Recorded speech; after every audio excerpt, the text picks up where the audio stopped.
اللہ الرحمن الرحیم دروس البلاغہ کا سبق نمبر ہے 29۔ آج ہم علم بیان کے متعلق واضح کریں گے۔ علم المعانی، علم البلاغت، علم فصاحت کی باتیں ہو گئی۔ اب آگے مصنف رحمۃ اللہ علیہ آگے علم بیان کو واضح کر رہے ہیں۔ علم بیان کا کیا مطلب ہے؟ اس علم میں کیا مقصد ہوتا ہے؟ اس علم کا مقصد یہ ہوتا ہے، دیکھیں، ایک بات ہے کئی طریقوں سے واضح کرنا، ایک بات کو کئی طریقوں سے بیان کرنا، یہ اس علم میں ہوتا ہے۔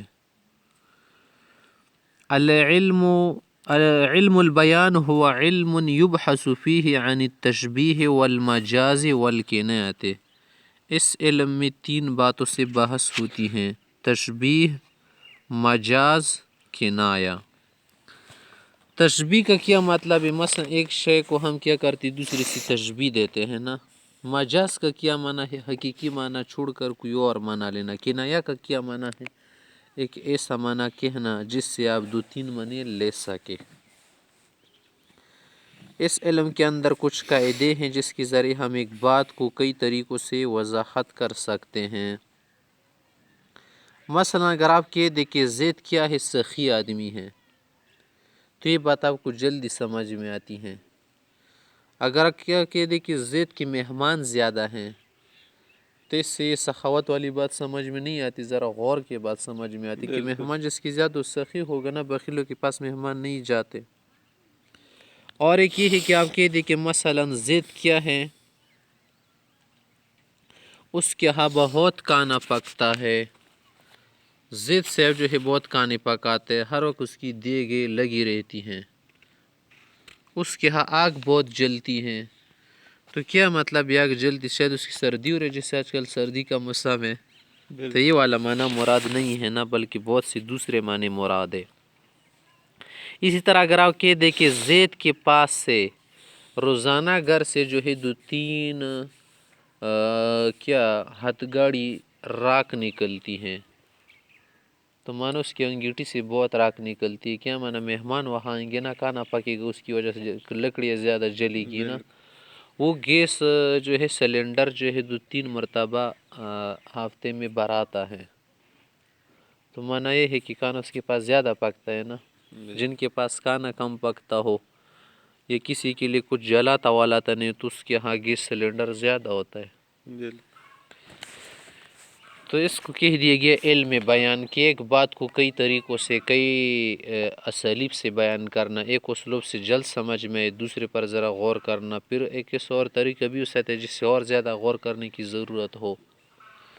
اب آگے ہم تشبیہ کو بیان کریں گے۔ اس علم کی جو اصل رونق ہے وہ کیا ہے؟ تشبیہ ہے۔ تشبیہ کا معنی یہ ہے ایک شے کو دوسرے سے مشابہت دینا، ایک چیز کو کیا کرنا؟ دوسری شے سے مکمل مشابہت دینا۔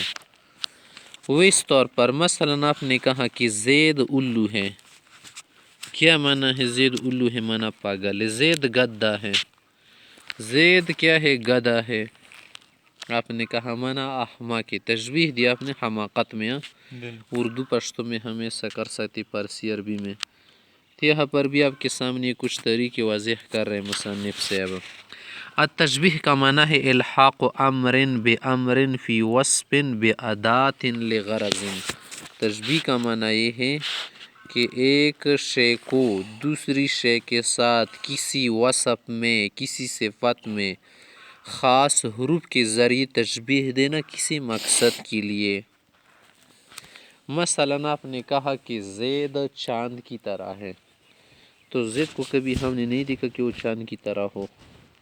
مقصد اس بات کے کہنے کا یہ ہے کہ زید چاند کی طرح ہے، جیسے چاند سے لوگ روشنی حاصل کرتے ہیں، اس سے بھی لوگ علم کی روشنی حاصل کرتے ہیں۔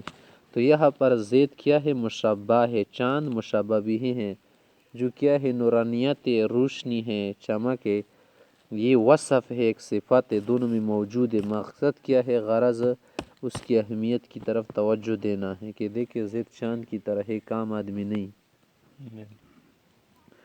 تو اس کو تشبیہ کہتے ہیں۔ تشبیہ کا کیا مطلب؟ ایک شخص کو دوسرے کے ساتھ یا ایک شے کو دوسری شے کے ساتھ تشبیہ دینا، خاص صفت میں، خاص وجہ میں، کسی مقصد کے لیے یہ بلاغا کے نزدیک تشبیہ کہلاتی ہیں۔ اردو فارسی وغیرہ اسباق میں بھی تشبیہ وغیرہ کا بیان آتا ہے استعاروں کا۔ ایک تشبیہ ہے، ایک استعار۔ استعارے کے بیان آگے آئے گا، چلو ہم یہاں پر کچھ وضاحت کر دیتے۔ استعارے میں یہ ہوتا ہے کہ ایک شے کو بعینہ ہی تشبیہ دے، حروفی تشبیہ ذکر نہ کر دے۔ آپ کہتے زید شعر ہے، یہ کیا ہے؟ استعارہ۔ یہ کیسے استعارہ ہے؟ استعارے کا معنی ہے کہ مشابہ مشابہ بھی کیا ہے؟ ایک جیسے ہیں، ہاں بیچ میں حروفی تشبیہ لانے کی ضرورت نہیں، بلکہ آپ مشابہ کو بعینہ ہی مشابہ بھی قرار دے، جیسے زید شعر ہے، اور ایک زید شعر کی طرح ہے، ہاں کی طرح میں فرق، یہ تشبیہ ہے۔ تشبیہ کا مقصد ایک شے کو دوسرے شے کو بعینہ ہی نہ قرار دینا، بلکہ اس کی طرح قرار دینا۔ والامر الاول، پہلی چیز کو کیا کہتے ہیں؟ مشبہ۔ والثانی، دوسرے کو کہتے ہیں المشبہ بھی۔ والوصف، وصف جو ہے نا اس کو کہتے ہیں وجہ الشبہ، وجہ شبہ۔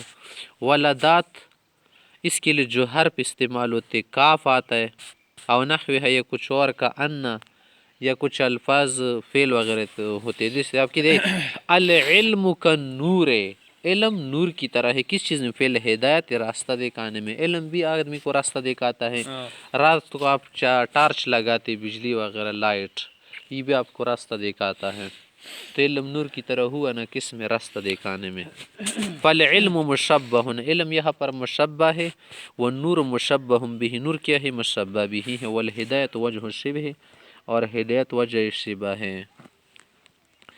اور اس کے علاوہ جو مین بات ہے وہ کیا ہے؟ وہ یہ ہے کہ والکاف ادات تشبیہ، پر جو کاف اس کو ادات تشبیہ کہتے ہیں۔ ویتعلق بالتشبیہ، ادات حروف تشبیہ، حرف۔ ویتعلق بالتشبیہ ثلاثۃ مباحث، تشبیہ کی 3 بحثیں ہیں۔ الاول فی ارکانہ، پہلی بحث میں ارکان بیان ہوں گے۔ والثانی فی اقسامی، تشبیہ کا اقسام۔ والثالث فی الغرض منہ، اس کا جو مقصد ہے، غرض اس کے متعلق ہے۔